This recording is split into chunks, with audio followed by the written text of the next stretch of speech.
go. We are All right. live. We are live. So what is going on? I'm on my second or third coffee of the morning. Mm-hmm. I fell asleep at 9 o'clock last night, and I think that is amazing. It just came today. I love it. Did that show up on camera? Awesome. Did that show up on camera?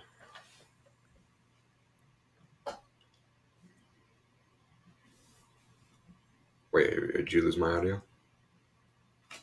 No audio? Yep. Yeah, I can hear you. Yeah, okay. It blipped there for a second because Okay. I was switching over from Wi-Fi to Ethernet. I forgot to do that before hitting the record button, so that'd probably be a good thing.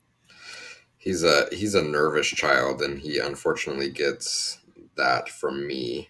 And that means during school he has a hard time kind of focusing and sitting still. And so he got this little Yoda character with all these little push things that he can push and the poppers. Yeah. So it came today, and he's super excited about it. Those things are actually quite therapeutic. Yeah.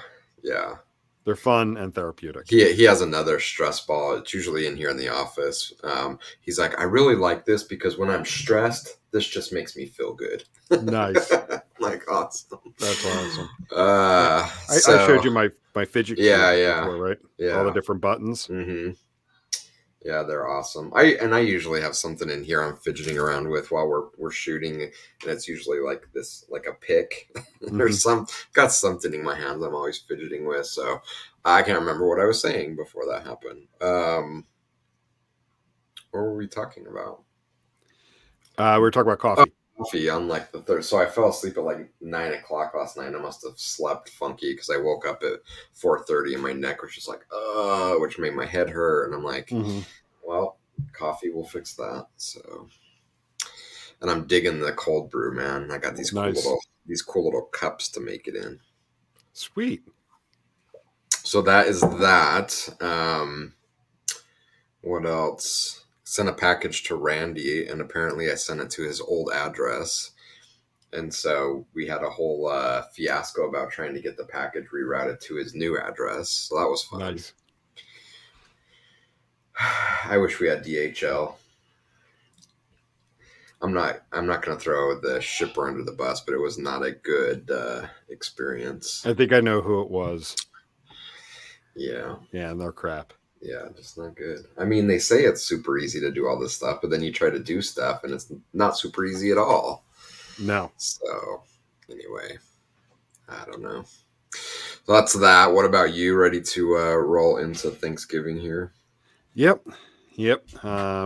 So this episode isn't going to air until December, so it's going to be a couple of weeks from now. But yeah, we're recording right before Thanksgiving, and I'm looking forward to it. I'm looking forward to the long weekend, and just honestly just shutting down for a few days and relaxing. Yeah, me too. I think I have a couple calls after this, couple items on my to-do list to get done, and I just want to go sit on the couch. Mm-hmm. I'm lighting the fire pit tonight. Yeah. How many times have you used it? I've used it a bunch. Yeah. I'm looking forward to it. It's one of the solo stoves. Yeah. It's the smaller one, but it's nice. It's easily portable. Sometimes I'll set it up on the front of the house. Sometimes tonight I'm going to do it on the side of the house with the projector up and just sit outside, light the fire pit, watch some hockey and just enjoy it. Be the coolest guy on the block. Yeah. Or maybe warmest guy on the block. That sounds fun. Yeah.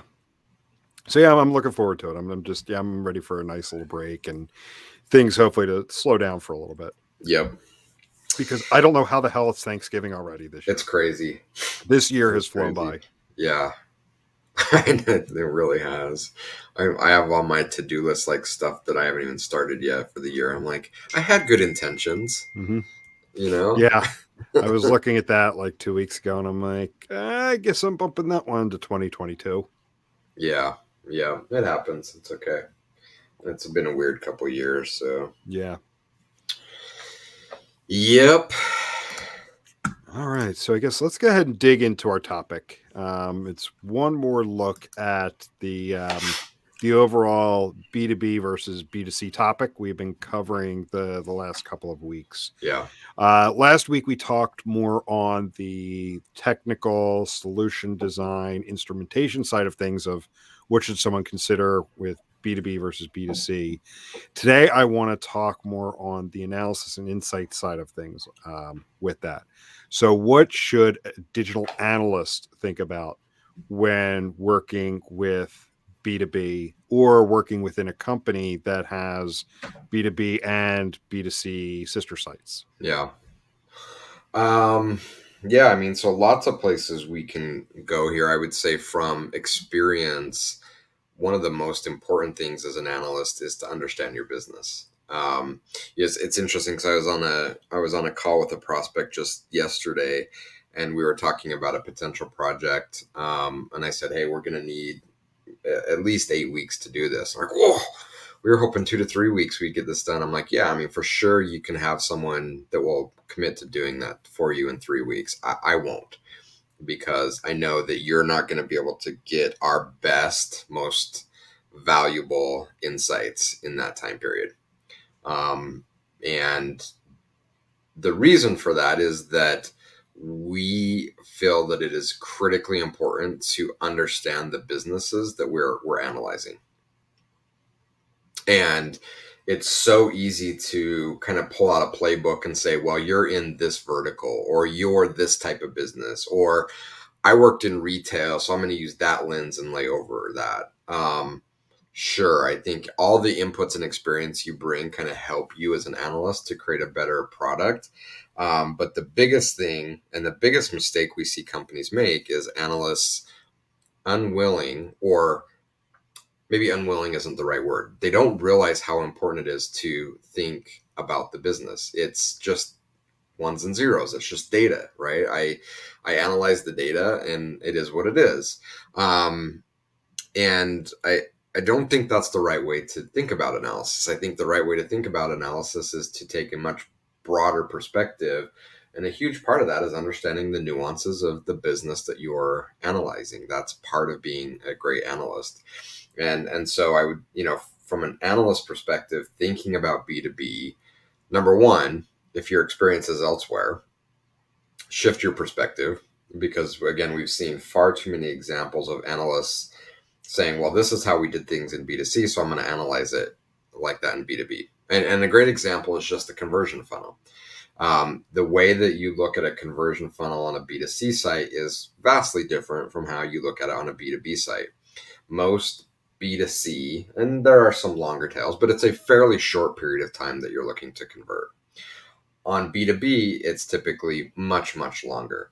And so trying to use the same perspective, consumer to business, you're setting yourself up to fail in your analysis. So looking at things from a business perspective is critically important. And I would say before you solve that, don't go chasing all your North Star metrics, KPIs. That should come second.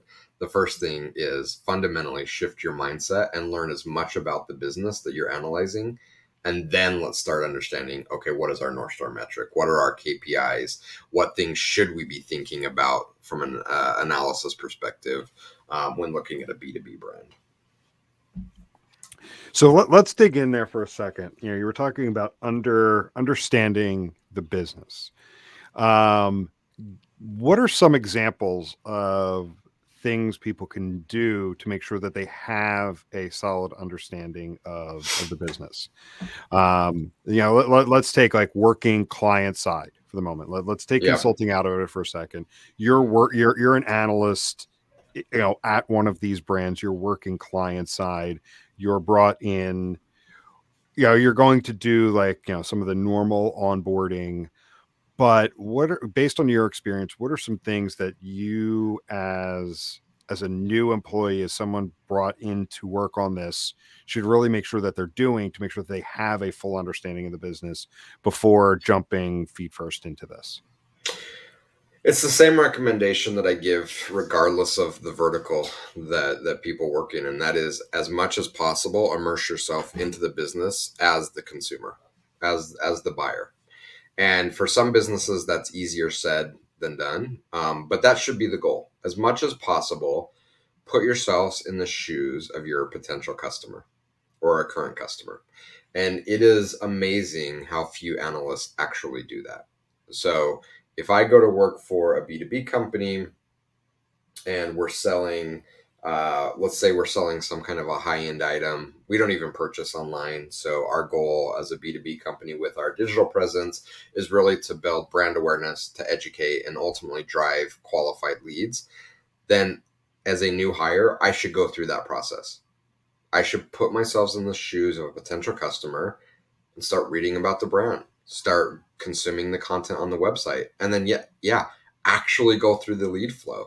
And I would say, as much as you can, do it as if you were a customer. And we don't necessarily want to take time away and kind of play games with the sales team, but I think there's immense value to that. Fill out the form as if you're a customer, interact with the sales team a bit, because it is going to give you an incredible insight into what your potential customers are going through. And with that knowledge, it will then help you understand how you want to think about how you structure your analysis, how you structure your reporting. And again, I know we're talking about B2B here, but that same advice would be true regardless of the business that you work in. I've, over the years, working with lots and lots of different companies, I've been amazed at finding analysts, finding implementers, finding anyone really in an analytics role that literally has no idea how their website works or how their mobile app works. They understand it. Well, they go from A to B to C. It's like, well, have you ever gone through and actually bought a product off the website? Well, no. It's like, how do you know what to measure? How do you know how to properly analyze things? You can only go so far without having an understanding of how it works. And again, that's one of the things that I really drive with our team, is that it is important to put yourself in the shoes of the buyer.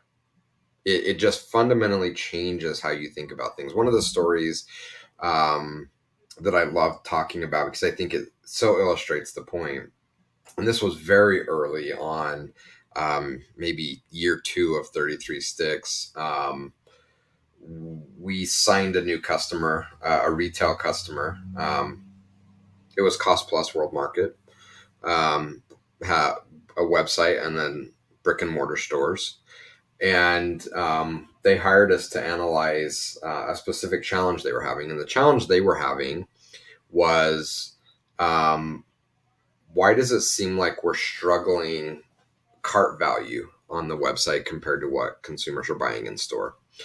It would have been so easy just to sit down and dive into the data, but we put ourselves into the shoes of the consumer. We used the website. Not only that, we went into Cost Plus World Market stores and wandered around and bought things and interacted with the staff. Like, that puts you in the right mindset to analyze data.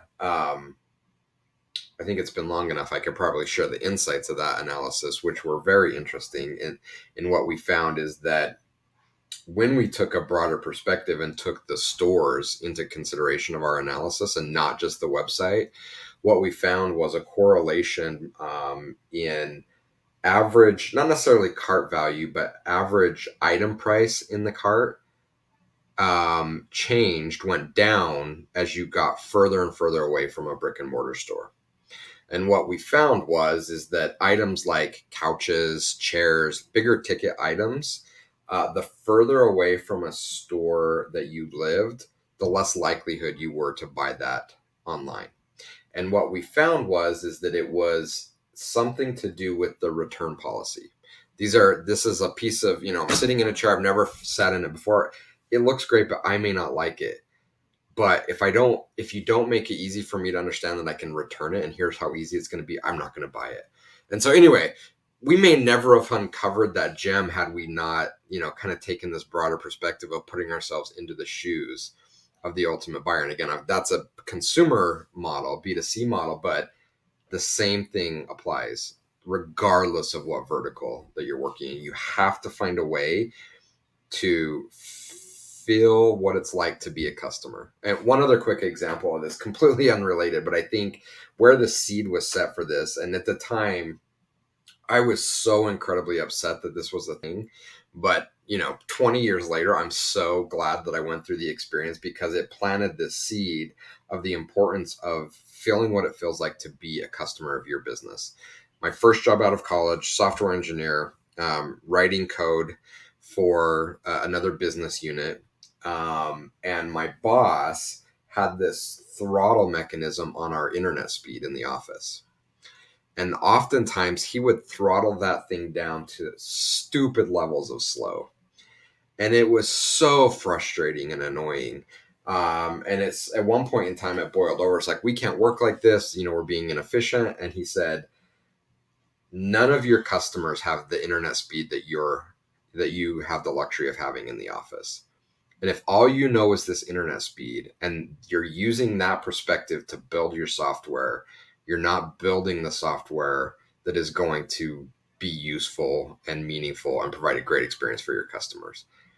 And that, it just hit me. And then fast forward, to being an analyst, it still held true, right? If I'm not feeling what it's like to be a customer, how can I ever produce really high quality analysis without feeling what it's like to be a customer that I'm trying to analyze? Sorry, that was a lot of long-winded babble all over the place. No, it was great. I was curious where you were going with the throttled internet speed. I was not expecting that outcome, because you had not told me that story before. Yeah, and it's, it was, again, I think it applies, right? Finding ways to feel like what it feels like to be a customer. And it was such a brilliant move by my boss at the time, even though at the time we all hated it, that he knew that if we were not putting ourselves in the shoes of the customer, that we were developing software without really understanding what their needs were. And the same is true as from an analysis perspective. If we're not truly putting ourselves in the shoes of the customer, and that's twofold as an analyst, that's the people that we're delivering the results to, and to the consumers that we're analyzing. We have to find a way to feel what it feels like to be in their shoes, so we can put together a proper product that is going to meet the needs of what we've been asked to do. Mm-hmm. Have you come across a situation where somebody didn't take the time to do that and resulted in some really, really bad insights? For sure. I think we've done that early on, before we got to a point where we really had a framework for how we wanted to think about analysis. I would say it was probably year one of being in business. I remember a very specific event, and this changed the way we structure our engagements. And we're talking about it from a consulting perspective, but the same thing applies if I'm on the client side as well. Is that, in fact, you know what? I'll use an example prior to that. So when I was on client side doing analysis, I was asked to do an analysis on so I worked for an online dating company. I was asked to do an analysis on the conversion rate of our free members to paid subscribers. And I went away for like 2 or 3 weeks, and I did this incredibly deep analysis, very detailed, put together what I thought was this beautiful presentation that walked through my findings. And I presented it to the executive team, and they're like, "This is all wrong. Did you not consider blah, blah, blah, blah?" I'm like, "No." Like, well, all you had to do was ask us about that like day one, and that would have completely changed the outcome of what you're trying to do. So, I've been guilty of that a lot. We as a company were guilty of that very early on, making that mistake. And again, I think it's okay to make that mistake as long as you're being open in your steps. The problem is oftentimes analysts hide it. And we've seen that where an analyst will come in and say, well, this is how we analyze things at this financial service company I work for. I'm like, okay, but now you work for a hotel. So this is a completely different model. And they used that framework. It was wrong. And with this specific example, luckily we grabbed them before they presented it to the CMO, but we called out and said, like, all these calculations are wrong. This is not how you look at it in hospitality. You know, you're using a model that is simply incorrect here. So thankful we caught it. I think a lot of times people don't catch it. And to me, that's concerning from two perspectives. One, as analysts, we may be misinforming or misleading our stakeholders. And just as bad, probably, if no one catches it and no one cares, then it's reflective of how much analytics actually matters to the organization, right? Oftentimes, like, and I'll give you an example. We had an example of this with a client where I was sitting in a meeting where some numbers were being talked about from the conversion funnel. I said, you know, by the way, raise my hand. That number isn't right. So I would be really cautious on any kind of business decisions you make around that. Do you want to take a guess at what the executive said to me? I don't know because you're on mute, but I almost read your lips. Mm-hmm. We've already been making business decisions based on that, so don't change it. We don't use the data anyway, so it's not really that big of a concern. Like, oh, you're killing me. As an aside note, I have been in more than one meeting where we present findings. This is flipping to the instrumentation side of things, where we present findings where we're saying the data is bad, we need to correct it. And it's scary that I've heard more than once, like, we've already made decisions based on this, so we don't want to change it. This is going down a tangent, and then I'm going to come back and talk about what specific metrics and stuff an analyst should be thinking about. But going down and continuing that thought, one company I worked with was in that same boat where they said, we knew the data was wrong. We've already been making decisions off of it. So what we're going to do, and this came up because I said, you're capturing this data you're capturing is incorrect. They're like, no, it's correct. I'm like, no, it's really incorrect. Let me show you a picture of how it's incorrect. No, we know that that's on purpose. I'm like, why is that on purpose? Well, a mistake was made a while ago, and that's how it was coded to collect the data. And we've been reporting on it that way. So rather than fix it, we're keeping the mistake moving forward in perpetuity so that we have consistency in how we report on that data. Like, we have so much work to do. We have so much work to do. There was a project you and I were on several years ago where we fixed something and they asked us to refix it. I don't remember that one. Okay. I'll remind you afterwards. Okay. Yeah. I'm not going to say it. I'm not going to name it here, but yeah, there was a situation where they wanted us to keep the issue in place or put the issue back in place because it changed the number so drastically that they couldn't go to their executive team and say, yeah, the data's been this bad and here's what the numbers actually are. Topic for another show. Another show. Topic for maybe the day when we pivot away from analytics consulting and we have a different business model and we share all of the stories that we shouldn't be sharing right now. Yes. Maybe that's the tell-all book in the future. Yep. So let's talk about as an analyst. So I'm hired as an analyst to think about a B2B business. You know, number one, I got to put myself in the shoes of our customer. I have to understand why our website exists. Why do we even have this? And by the way, I've asked that question before, and sometimes I've been told, well, I don't know. So again, you know, the fundamental basic questions and things you should be doing have nothing to do with data or analysis. It's just, why do we even have a website? Why do we even have a mobile app? What do our customers do when they're on it? You know, what should I be doing? Once you've done that, let's think about what we should be looking at from an analysis perspective. I think the easy oh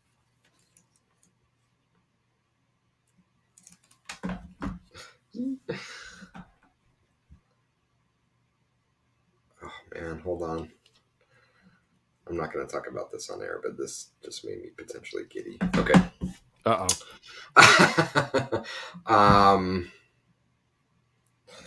lost my train of thought.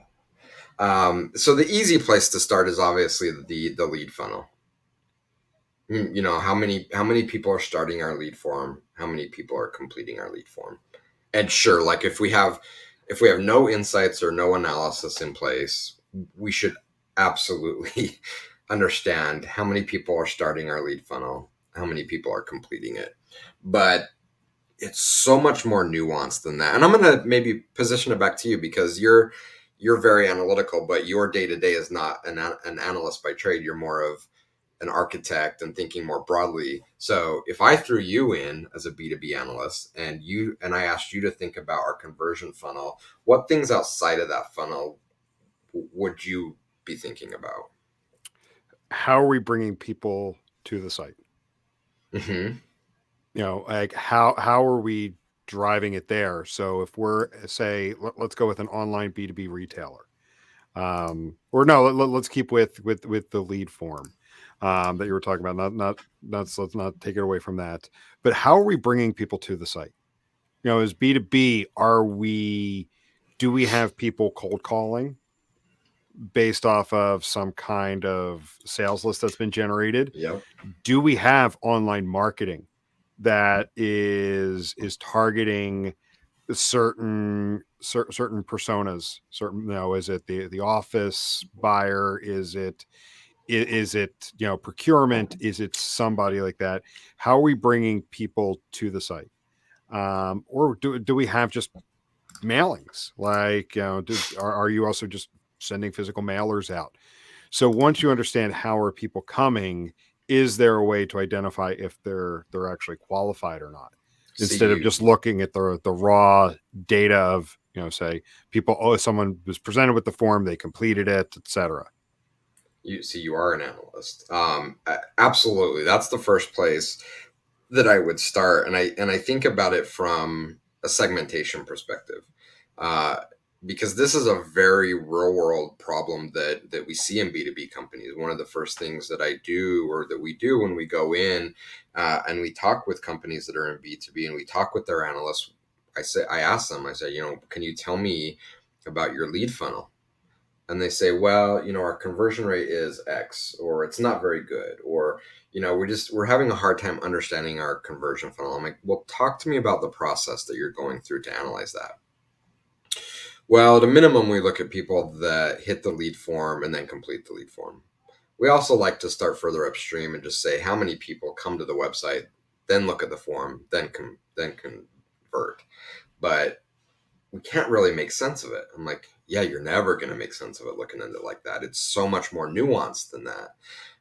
So what we need to be thinking about is the intentionality of the people that are coming to our website. So we can start with, how are we pushing them to their site? To your point, are they coming from a paid campaign? Are we dropping them on a specific landing page? Perhaps we have a drip campaign going on, and this is like fourth in a series of 8 emails that they're coming back to the site from. Perhaps they're working with a rep, and the rep said, hey, great question. Here's a link to some documentation that answers that exact question. So they go to that page. Or maybe it's none of the above. Maybe it's people that are coming to the site. And this is, again, taken from a real world example. 2 cases where 2 types of visitors segments we identified where we're adding a lot of noise to the analysis of the lead funnel. And that was people coming to the site that were investors or looking for investor information. They were never going to fill out a lead form. And job candidates coming to the site, looking at job openings or researching the company for open positions. In this one specific example I'm thinking of, that population was included in the entire population of people that were expected to complete a lead form. And they were never going to start a lead form. That wasn't their purpose for being on the site. So once we've put ourselves in the shoes of the customer, once we've gone through the physical flow and actually used the website ourselves, as an analyst, we should be thinking, what are our key segments that I should be thinking about? And again, I think you listed a lot of great ones. What landing pages are they coming in on? What paid campaigns are they coming in on? What other campaigns? Again, drip campaigns, because B2B is often a long tail sales cycle. What campaigns? Is it a drip campaign? Is it they're coming from offline because a sales rep pushed them to the website?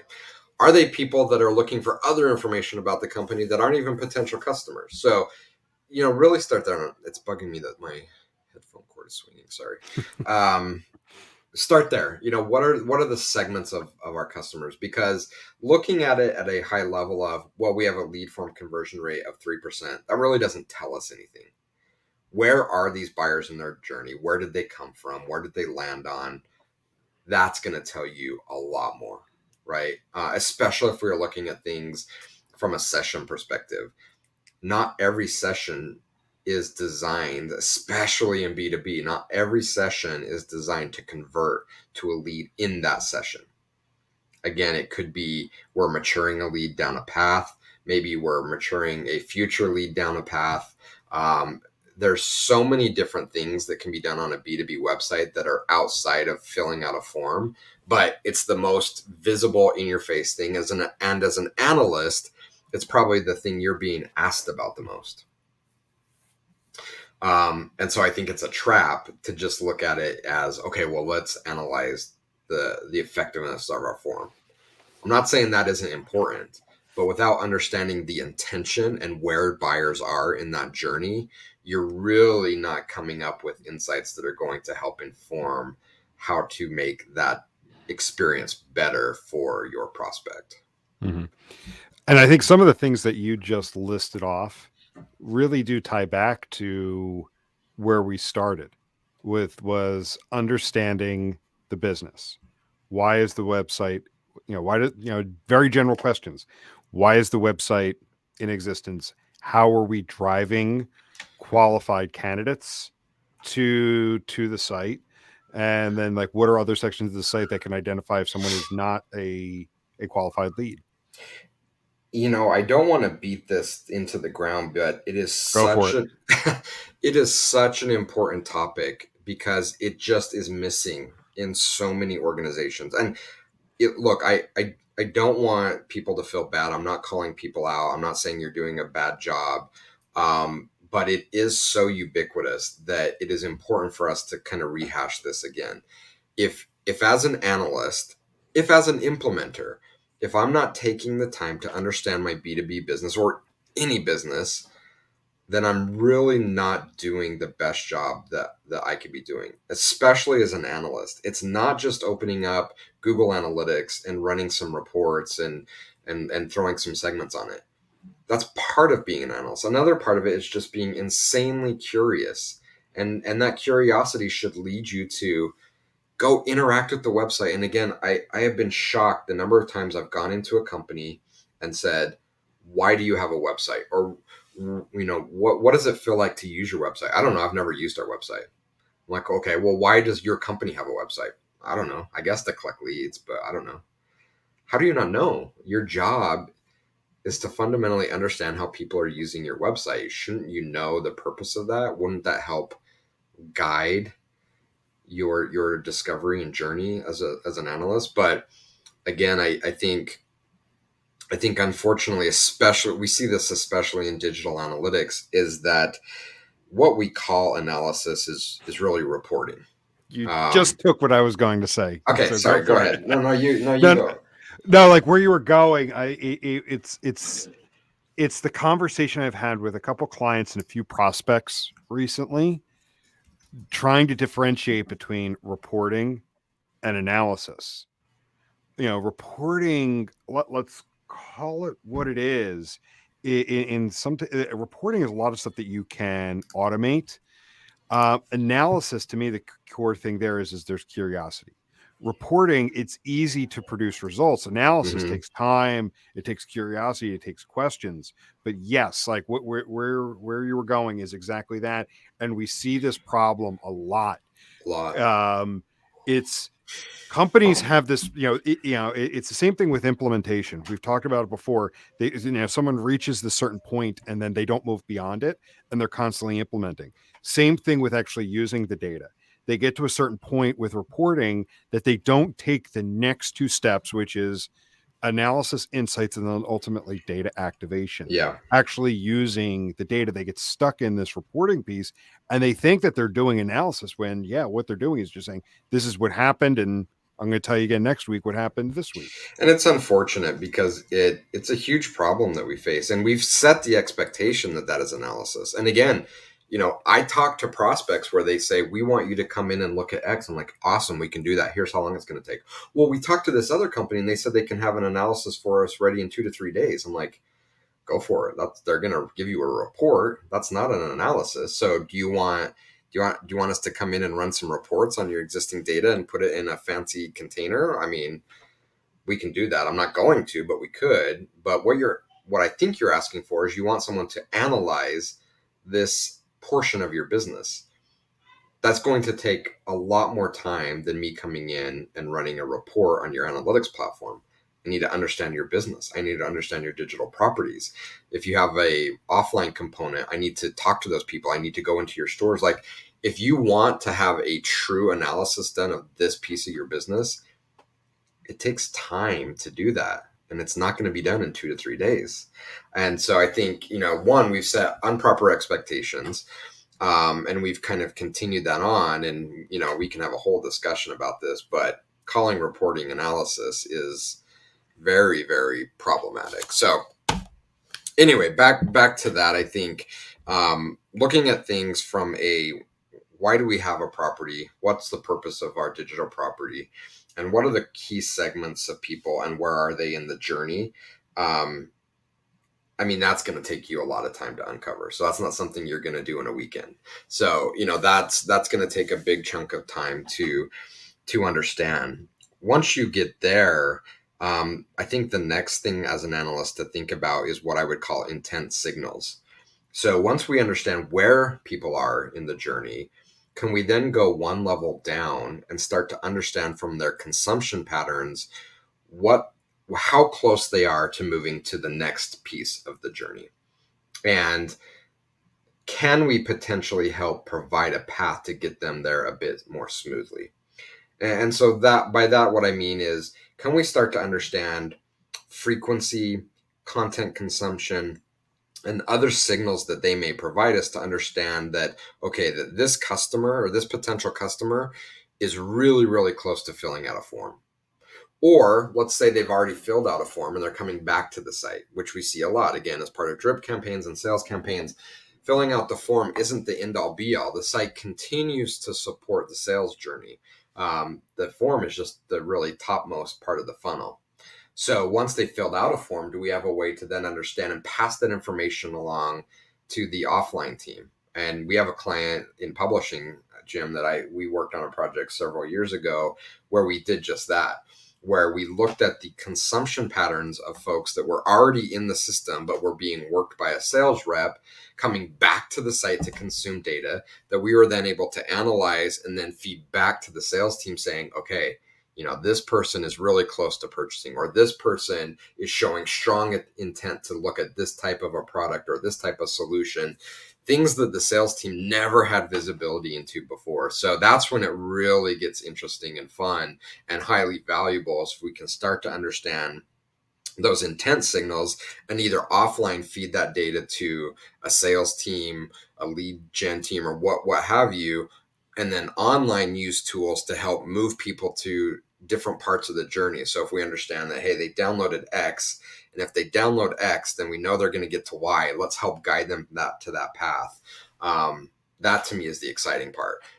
But we can't jump there. Like, we can't just jump in and say that's what we're going to solve for without doing the previous steps. Number one, understanding the business, understanding as the actual consumer, what is it like to interact with my brand? Number two, understanding the different segments of people and where they're at in their journey. And then number three, feeding that information back in to help curate a bit better, more streamlined process to ultimately get them to a paid customer status. Yeah, I mean, I think those are really the core pieces. I mean, that's the way way I think about it. I mean, and it's a lot more nuanced and complex than that. But if you think about it just as a framework, when we work with B2B companies, that's kind of the framework that I have in mind. Yeah, and that's why I was trying to think if there was anything else that could be added to it, but I don't think so. And if anything, it starts to get into the nuts and bolts of each of those components. But yeah, that's really the the key pieces to it. And yeah, I've got nothing more to add. I was just finishing up the book you sent me, the Cowboy Ethics book, and that's one of the chapters is they talk about the fact that in the corporate world it's kind of the anti-cowboy ethics where you have this need to fill up space with bigger words and more explanations, and they're like, you don't really need to do that. Once you've said it and you've gotten to a place, it's done. Right? Yeah. Like you don't want to take away from the message by arbitrarily adding more to fill up space. Say, well, we can sit here and talk for the whole hour because that's what we've got scheduled. Yeah.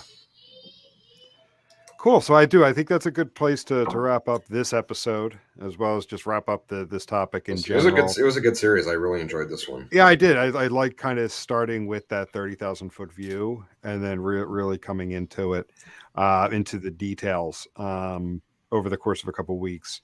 So as I mentioned last week, I'm going to mention again, we're going to take a break for the next few weeks for the holidays. And during that time, we're going to re-air a few of our favorite episodes from the past year and a half or so. And then we will be back with new episodes starting in January. Sounds awesome. Yeah, looking forward to it. So, and while he's busy, I still keep getting people hitting me up about when John's going to make a return to the podcast. So we got to pencil that in for our 2022 plans. Yeah. I've let them know. So and I just freaked myself out by saying 2022. That is insanity. Okay, it's insane. It is absolutely insane. Yeah, I like where we started with this. I don't know how tomorrow's Thanksgiving. It's crazy. Yeah, it's crazy. Cool. All right, man. Well, it was good talking, and we will catch everybody later. See you.